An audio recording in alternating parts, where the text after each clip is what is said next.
சங்கீதம் 88. என் இரட்சிப்பின் தேவனாகிய கர்த்தாவே, இரவும் பகலும் உம்மை நோக்கிக் கூப்பிடுகிறேன். என் விண்ணப்பம் உமது சமூகத்தில் வருவதாக, என் கூப்பிடுதலுக்கு உமது செவியைச் சாய்த்தருளும்.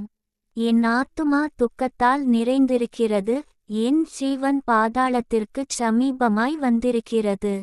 நான் குழியில் இறங்குகிறவர்களோடு எண்ணப்பட்டு பெலனற்ற மனுஷனைப் போலானேன். மரித்தவர்களில் ஒருவனைப் போல் நெகிழப்பட்டிருக்கிறேன். நீர் இனி ஒருபோதும் நினையாதபடி உமது கையால் அறுப்புண்டு போய் பிரேத குழிகளிலே கிடக்கிறவர்களைப் போலானேன்.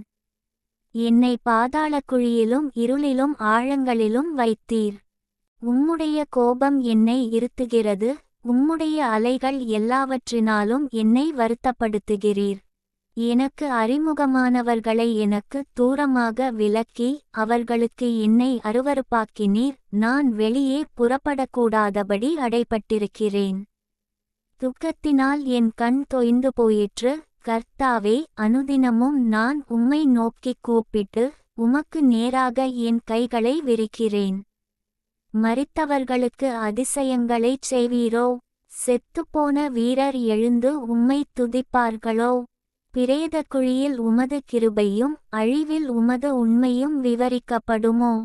இருளில் உமது அதிசயங்களும் மறதியின் பூமியில் உமது நீதியும் அறியப்படுமோ? நானோ கர்த்தாவே, உம்மை நோக்கிக் கூப்பிடுகிறேன். காலையிலே என் விண்ணப்பம் உமக்கு முன்பாக வரும்.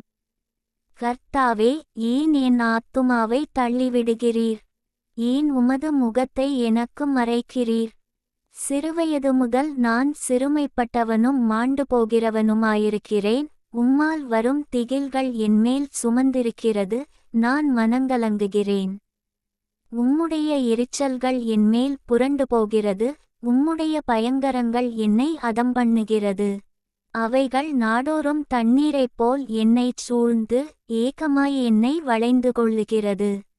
சிநேகிதனையும் தோழனையும் எனக்கு தூரமாக விலக்கினீர். எனக்கு அறிமுகமானவர்கள் மறைந்து போனார்கள்.